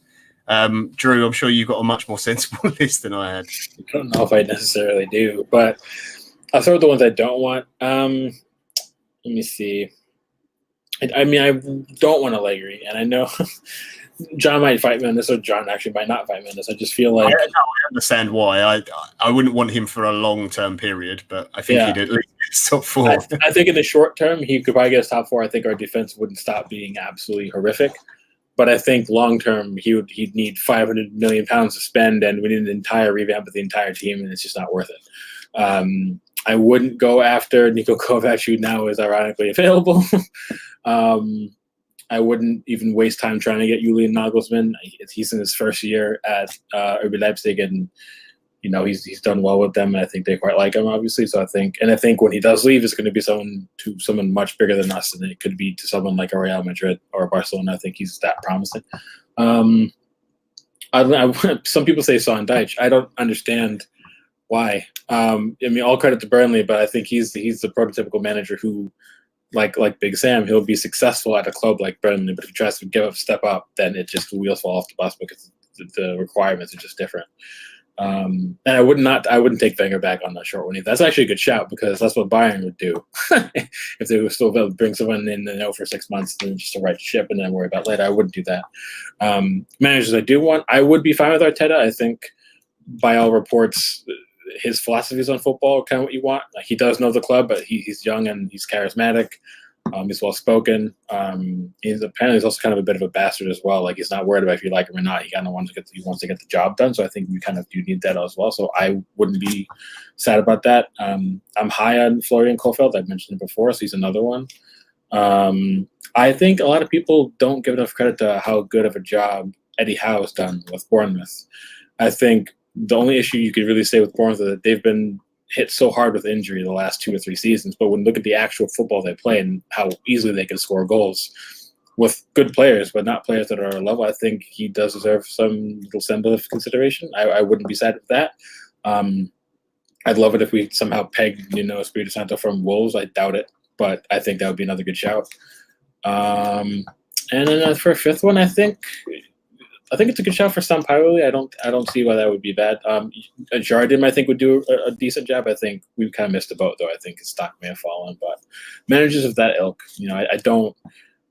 I see the semblance in Mourinho maybe, and maybe at least short term, but he's just such a wherever he goes in his wake, it's just like he like carpet bombed everything on his way out, like intentionally. It's just a disaster. And I just don't want to be anywhere near it. So yeah. Yeah, for the first time in my life, and as an Inter fan, obviously I love Mourinho because he won us the treble and it was great, and seeing Etu play as a left back is hilarious. But but I almost felt a pang of sympathy for him at Man United because I just kind of thought, has no one realised it's all Ed Woodward's fault, and no one listened to Mourinho and the players he actually wanted. But yeah, anyway, Danny, is there any names you'd throw into that list on who you would and wouldn't have? Well, after listening to you two football hipsters, go and Yahoo that, people. That was a thing, and it was brilliant. Listening to me talk about what managers I might possibly want is like listening to someone giving a suppository to a goose. No one wants to hear it. It's utterly pointless. Don't want Wenger. Wenger's dead to me. I don't want Jose, because he'll want £1 billion as wages and £1 billion as spunk on players, and then he'll get the sack. So no, they're the only two I don't want. But no one in particular that jumps out of you as a manager you'd jump for straight away. Not something I really. I don't look at the style of football, or I'm just, if it's not really simple when it comes to football, I can moan about transfers and things. Oh, I love a bit of that, bit of history. But as in, I don't cover other teams' managers. Richard, is there any names that were said there that you would want or didn't want? Well, didn't want. Okay, so Mourinho, and Mark Hughes. Oh, Mark Hughes is a good one. Yeah, that's a good one. Yeah, they're my. Yeah, I think Mourinho is finished as a manager. I genuinely believe. I think he'd want, especially for someone like us, he'd want too much money, and we need someone to come in and get the players on side. He'd just, put out the fire. He'd just be pouring more oil onto more petrol on it. I'm a bit like Danny. I don't really know too much about, say, the Bundesliga managers and stuff like that. I've heard, good things about, was it Nagelsmann or even the Ajax manager. The only other manager that I, off the top of my head, who's not working at the minute, and with Raul Sanye's Barcelona things, was Luis Enrique. I don't know if he'd be ready to come back into football or anything. I don't know. No, that is a good shout. Just before we move on from this question, is one I did want to throw out. I know there's some Arsenal fans who'll hate me for saying this, but he is someone I would actually take. Would any of you take Pochettino? Actually, I think I kind of would, and I know that's I know I just burnt my own casket. I understand. True, I'm with you. But the Spurs, I know Danny's going to he's going to pop his own tires out of protest. But I just feel like for me, he's been let down by the way Levy's operated. But I think if you look at it tactically, I think he called it. He said this team needs a refresh and we need depth. Or else we've hit our level. We need to get that extra bump to get to the next level, and they didn't get it. And this is the result. But it's clear he knows how to develop players. Most players that he's brought in since he's been there have gotten better. Mm-hmm. I think he plays the right kind of football. He's not afraid to also give chance to young players if they're good enough. We see that at Spurs and Spades, but not just their academy, but the players they've brought in. He knows the league. He knows, he's obviously knows language now. He knows London, so he's already settled. It's not about even adjusting anymore. It's just about getting right to work with the new club. We just have to make sure that if he says, in that scenario, if he thinks something's not good enough, we have to back it. I think that falls on Josh and KSE, and we're not broke. We're the top 7 richest club in the world, so there's money to be spent there. So if a new manager comes in and needs money, if it's not the whole checkbook, then it needs to happen. I would actually take him. Yeah. Danny, just all I'm saying is, before we'll move on from this bit, because I can see you're feeling a bit sick. Just imagine we get Poch in for the rest of the season, we'll make top 4, Spurs collapse even more, and in 2-3 seasons' time, we win the league with Pochettino. And as we get in the trophy, it's Sol Campbell coming out to present the Premier League trophy. That's why you want Pochettino. It all makes sense now. I do actually think he's a good manager as well, but that would be icing on the cake. Okay, we've got John. And also, it really wind up Chris. It's kind of the other reason I want Mourinho. Oh, imagine that. Oh, God. If he thinks me and Jason moan in that WhatsApp chat, can you imagine what Chris would be like if we got Mourinho? Right, last question, and as sort of an ABW tradition, it's got nothing to do with football. So you all get an answer to this one, and this is from Fraz. If you had to make one animal extinct between pigs or chickens, which would you choose? Richard? Pigs. Pigs, fair enough. I don't like crackling. Oh, there you go. Good answer. Drew? I'm black, so what do you think? I mean, I didn't want to say, but, you know. Chickens have to always remain, so pork's got to go. Yeah, I understand. Danny? Well, I did my DNA 1% black and 1% Jewish. Okay. No, bacon. Just makes me thirsty. Oh, dear. I'd have to. Oh, see, the thing is, I want to eat chicken. It's great. But I hate looking at them. I don't like them. Like a pig, you could have as a pet. Chickens freak me out. They've got weird feet. They used to be dinosaurs. Don't like them. But those pigs are clever, aren't they? You don't want to eat anything that's cleverer than you, in some of our listeners' cases. Or some ladies. Anyway, that's all the questions for this week. So thank you. If you did send a question and we didn't get to it, apologies. We always try to answer all your questions when we can. I'll hand it back over to you, Danny. Cheers. Right. Because this system doesn't allow us to cut and paste and post, I had to send those to John via DM. And there's only 3 from 5 Store, and I was going to cut and paste and send these to Richard and then explain how to do it. But I thought we're live doing this during the show, so maybe I should have done this before the show started. Right. So the 5 Forum question is, how can Emery turn the club around? Matt L. Roberts says, play Torreira as a DM. Oh, I think I've said Torreira all 4 ways you can say it now. That's excellent. Anyone mark that off on your ABW bingo card? Corey Austin says, turn left, done turned it round. You're now facing the other way, aren't you? Left and left. That's quite good, that. Yeah, I like that. And One Arm Bastard says, Arsenal back into the Champions League is the only answer. Acquiring Son Chu, I think that's or Maddison in January would be a most effective, if not unrealistic way of helping that cause. But Unai does not like plumbers or Turks and is jealous of Maddison's fancy haircut. See, told you One Arm Bastard is good. That's a great answer. Yeah, and the only reason I say Tonku is because as I watched Leicester gym match of the day, and I thought, they look good. But you didn't say it right at all, Danny. We still got to work on your pronunciation of everything. How do you say it, too? Go on. Chalar is his first name. And then Chalar is his first name. That's how you pronounce it. And then Soyuncu is his last name. Dave to his mates. I mean, when Danny first said it, I thought he meant Sancho, as in Jadon. There you go. That's all you need to know. Got Maddison right, though. He did. Well, that's easy enough. No, in Japanese, everything is said phonetically, and I'd be perfectly fine. I still don't think you'd be fine there. Yeah, no. You've probably got a point there. Right, I was waiting for someone to say what's next on this, but it's up to me, isn't it? Bloody hell, I forgot. So we've done that. So back up to the top, and our next thing on the list to do, where is it? Gentlemen's nods. Oh, yeah, I've put stuff in the wrong order. Yes, it's a gentleman's nod. So while you lot are thinking of someone you'd like to say hello to, I will do the usual, thanking the very kind people who are chucking money around like it's going out of fashion. Michael Harniman has gave us some money, and J-Rob did, and so did Ariane Hadari. And all that money is going to go to our Movember. And while I'm doing my one, I might as well say our Movember. We have raised 511 quid. That's me, Shredder, Ellis, and Josh. We took £75 of the money you gave us last time and put it into my Movember.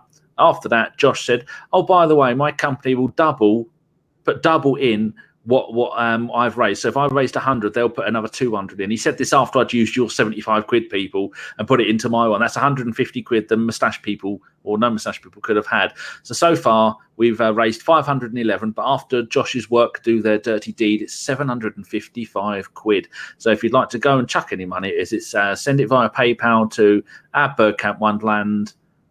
gmail.com, or go to any of the podcast or my one. If you go to my pinned tweet on at the GFP, you will see I've got my Movember pinned on there, and then you can go down and have a look at the group one. It's got all 4 of us in the group. Best go donate to Josh, not to me, because his company are going to put double in what he gets. And so it's working out very well. And as my daughter keeps reminding me, and my name says there, I have a face like a scrotum now. I also like the fact that your face recognition on your phone doesn't recognise you anymore. How did you know that? Did I tell you? Yeah, you did. Oh, I was trying it earlier. It doesn't recognise me. Bastard. That's some kind of racism going on there, I'm sure it is. Go at me. I can't shave this off. No. I'm like Samson. If I shave my beard off, I lose all my strength. So you've got no lip. Yeah, and that as well. There's no lip under The last time I shaved my beard, my youngest daughter cried. So I legit bawling her eyes out tears. Sean was laughing in tears at me, not with me or for me. John, who would you like to give a gentleman's nod to? I have 2. One is to our very own Simon Collins, who is living it up. He says he's working. He's not really. He's out in Portugal. He's done some reporting on the Emery conference. He's probably slinging back cocktails now, isn't he? So Simon doing very well. He's got a good piece up on the press conference. So if you go to @SR_Collins, you can find that. You should be following Simon anyway. He did a very good gag where Emery said, confirmed there will be no second vote for Arsenal's captaincy. This isn't Brexit. He didn't say the second bit. But the other shout out is a really random one. She won't even be listening. It's to my niece, who, funny story, I told the guys earlier. She sent an email to Boris Johnson. She's only just turned 8 years old. Sent an email saying, why are you holding an election on December the 12th? My school is used for voting. Now my Christmas play has moved. I don't know who my parents are voting for. Good luck. And no one prompted her to do it. She did it all herself and came up with it. So well done, Annabelle. Has Annabelle had a reply? No, not yet. Sadly, Boris has not got back to her. But I think she's cut him to the bone there with that one. But she's very upset that her Christmas play has been moved. I'd have been delighted if they'd have cancelled Sean's Christmas plays. They were fucking painful. I can see, because you've been talking so much, John, I'm just waiting for you to get on with the rest of the show. It's not, I meant to be kind of... Yeah, Richard, have you got a shout out for anyone? My shout out is to the girls at the Evolve Development Centre, which is a girls' football academy in West London, ages 5 to 16. They're affiliated with Hanwell Town and Arsenal Ladies. But yeah, I've been coaching down there for a couple of months now, and really great group of girls. Really rewarding. See, Richard has a nice sensible one, and like just shows us all up. But there you go. Drew, have you got a sensible one, or are you as stupid as me and Danny? I mean, I guess it's sensible. I know he doesn't listen very often, but happy belated birthday to my big brother who turned 40. So there you go. Yeah, maybe one day I'll get to meet him because he's even taller than I am. Possible. He'd live in the clouds if that was the case. He currently does. Okay, right. Upcoming shows this Wednesday is ABW Live with just me and Josh at the moment. We haven't got anybody else for that. So you might not have any viewers because of the time of the kickoff. It's ridiculous. And it's going to be less than an hour long because me and Sean are going up to Cambridge after that. We're going to go see the Joker and stuff ourselves full of gluten-based nonsense. Right. So thank you very much, everyone, for joining me. What I'm going to do is close the show, and then we're going to pretend that the show is closed, and we're going to do a little bit of extras at the end, and I'm going to tell you how I was meant to open the show. So when I say it's closed, thank you much and good night. Don't go anywhere. Stay here for 5 minutes. So thank you very much, everybody, for watching. This has been a Bergkamp Wonderland. You have had guest tonight of John. Thank you, Danny. I don't know what I did that. I did that the wrong way around. Thank you to Richard. Thanks for having me. It's been very good. Drew, thank you very much for having us. Joining us back-to-back shows. It's brilliant to have you back on. Thanks very much. You might get a call next week as well, because my lot have got the lurgy. They've all got jobs and lives. Just ridiculous, and they're moving. And Chris has got a new computer. People, I know Chris first did a show with us 212 years ago. Finally, he has got his old Windows 3.1 computer replaced with something a little bit better when it's actually got an SSD in there. And he had a panic attack when it arrived because when you buy a PC, they send all the old boxes. And he opened it up and went, "Oh, there's boxes. How am I going to cope with this?" I said, "No, all the stuff's on the inside of the computer. They just give you the boxes anyway." So, this has been a Bergkamp Wonderland, an Arsenal podcast. Thank you very much for listening, and we will see you later. I don't press stop now. I don't. Wait a little while. See, some will go. Some will have fallen asleep. Wake up! Some will have fallen asleep. I should tell you how I was meant to open the show. It was last week. I'm intrigued, to be honest, because I don't know how you were supposed to open it either. Don't ever. I'm not going to straight away. It's ridiculous. It was meant to be. If you have a problem, if no one else can help, and if you can find us, maybe you can hire the ABW team. Oh my god. It's not even that funny. It's just, it's terrible. I was getting desperate. I was going to do one. I was going to go, "If we bleed, you can kill us." What's that from? Oh, no. Predator, if it bleeds, we can kill it. That's Predator, yeah. Hey, there you go. Well, that one would have been better. Maybe I should go and edit that one in. I just thought, well, I've done nearly 600 shows, and I thought I'll start spicing it up a little bit, chucking shit in, but it doesn't work. The shit doesn't work. Drew, what's your NFL team, or don't you have one? I suppose you do. No, I don't. I hate the NFL. Yeah, you, sir. What's yours? Can't stand it. You got one, John? Yeah, the Saints. Oh, yeah, I can tell by the accent.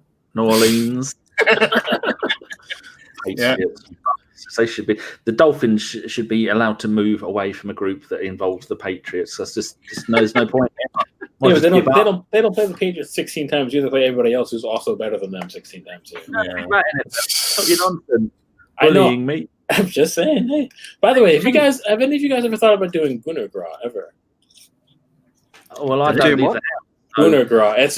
It's basically like an Arsenal Mardi Gras in New Orleans during Mardi Gras. Oh yeah. Brilliant. Yeah. I was thinking of going there next year because my mate lives in. He does it. He lives in New Orleans. Nice. We're still recording. That's fine. Yeah. I just don't think John will make it back alive if he goes. Oh, what a place to go though! That'd be great. Yeah, Frank, we should get 9 months later, all inundated with tweets of little babies with beards. Look, there's 3 of them. There is the issue with certain cities I can't go back to anymore, just in case. But there you go. No, I haven't been. I'm trying to go either this one or next one around. So one of the next 2, I'm trying to go. You should speak to Shredder. He'll I know you probably know lots of people that go. Mike and I think they both. Mike and Andy Shredder goes. Jessica from Arsenal New York goes. Yeah. Yeah. So bunch of them. Oh, God damn it! Into a fucking 2-0 up. Yeah. It's football tonight, isn't there? Yeah. Champions League. Into a 2-0 up, Danny, away at Dortmund. I've just seen the Vecino goal as well. It was a beautiful move, and we lost 3-2. Don't worry, Barca couldn't even beat Slavia Prague at home. That's why I said Valverde, because I saw you talking about it earlier, and he was not very happy. Did you guys hear what was happening in the Chelsea game? Yeah. 4-4, isn't it? Yeah, 4. Yeah, they're like 2 people sent off as well. I did a semi-interesting tweet at the weekend. I don't believe it for a minute. It's usually just nonsense. But I think some people actually liked it. Velman and Blind got sent off. Wow. Yeah. Oh, you go. I didn't tweet out because you can only tweet out. So people stop saying tweet out. I tweeted. You think we had a poor game? Levante 3, Barcelona 1. Levante were 12th and an average of 1 goal a game before that game. Barca had a front 3 of Messi, Suarez, and Greasy Man, and they scored with a pen and they lost. They lost 3-1. PSG lost 2-1 away to the bottom of the league, Gijon. That's for Chris. And Bayern lost 5-1 away too. Yeah. There you go. What do you think to that, Drew? What's going on? Are we getting the light end of this schlobberknocker? I mean, no, Barca are still top of the table, but everyone knows they're playing like shit and they're not making excuses for it. That's the difference. We're trying to find reasons to make excuses for our play. Yeah. So, yeah. Oh, God, would people stop putting up tweets about Oompa. I was going to say Oompa Oompa. Meccano. Please don't. Please don't. Please don't. Please don't. Please don't. Please don't. Please don't. It's never happening. I'm not. I cannot anymore. It drives me absolutely boring with tears. Tammy Abraham is so good. He's now started scoring for the other teams, hasn't he? He scored the opening. That's how good he is. Oh, dear. Oh, now everyone's saying Tomori is like the next second coming because he's had a good 12-match spell for Chelsea in his first year. So it is. I do find it slightly worrying that they bring in a manager who, I know he did all right in the Championship, Lampard. Well, quite well, obviously. Did he get to the playoffs? He did, didn't he? Yeah, he did. Yeah. They finished but they sell their best player and get a transfer ban, and he just brings in all these youngsters who have not played. And I know they've got a great academy and everything, but they've not played any Premier League football, and they're doing that well. It's just like... Yeah, but he's just playing the way they should be playing. It's not even complicating it. And their midfield is balanced, to be fair. Yeah. So, which we don't have. So, yeah. About Liverpool. I mean, that's the prime example. When people say, we can't have Arteta, I just say, look what Lampard is doing. It's not... Right. Yeah, and every time I hear see interviews and stuff about Arteta and people talking about him, his coaching and things he said to certain players, and apparently he was key in teaching Delph about playing left back and convinced the club to keep Delph at City and stuff. And I know people will say, Fabian Delph, he's not that good a player, but you look at this when he was playing all that time and the things he did, he developed so much as a player, was a much better footballer. I don't know. See, 9 games in December, and that's if they get knocked out of the Football World Cup, whatever it's called. That's so they don't win the second game of that. But they got a game on the 17th and the 14th, 17th, and 18th. So they're playing back-to-back games. Yeah, he said he's going to have basically split his squad into 2 teams. That's all he can do. Well, I'm just looking at the what's the FC? FIFA World Club Cup. Well, so far all the semi-finals are Liverpool. Win a match 2, win a match 3, and a qualifier. And I've never heard of any of those teams, so I think they're probably going to get to the final with this. So how does that work? Oh, it'd be the Champions League winner, the Copa America winner, the Asia Pacific, whatever it's called, their Champions League, and then I guess the Middle East or African, the CONCACAF one or something. Yeah. I'm sorry. Don't the teams in North America play one? I remember watching it because Atlanta won the MLS Cup, and then they go into another tournament, and it's the winner of that tournament.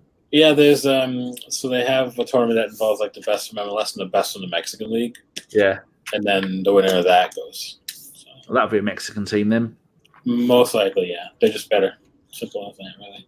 And will there be any Australian teams in case Dom's in it listening? There might be. I don't know. Not quite sure.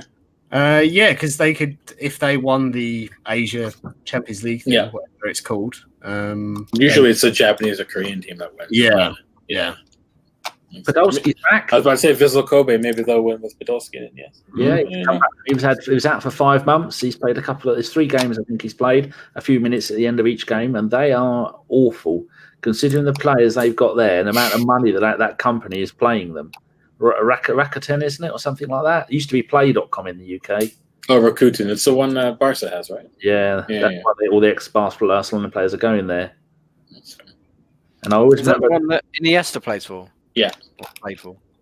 And who was the other one with Iniesta in the Barcelona midfield who went to play in Saudi? Xavi. Xavi. Oh, yeah. I remember the name of Xavi's team because when I think about it, it makes me sad, and it's Al Saad. Yeah. That's how you remember people. Stalactites, stalagmites. Oh, we could just go on talking nonsense for ages now, couldn't we? I've got to go. People, if you listen to this, 10 p.m. every weeknight on Talk Radio, go listen to Ian Lee and Flipping Kath. It's now 2 minutes past 10. I need to go because I'm going to go and listen to them, and I might even ring up. I am member number 24, Danny from God Manchester, and I am the official Twitter correspondent because he has those. And I often ring up and go, the Twitter news, and there's been none. And it annoys me. We've got a Shawaddy Waddy one who accidentally become the Shawaddy Waddy correspondent and hates Shawaddy Waddy. And so Ian will go, and here we have the Shawaddy Waddy correspondent. What news have you got? I don't like Shawaddy Waddy. And now he's got Shawaddy Waddy to come on the programme. That's going to be fun. And he said, "Do you want to come on and interview him?" He said, "No, I'm not coming. You do it." Danny, stop it. Just turn it off. You're killing me. This why shows are so late. Oh, dear, there you go. That's a little bit of extras for people of why everyone doesn't come on the show anymore. I'm pressing end broadcast.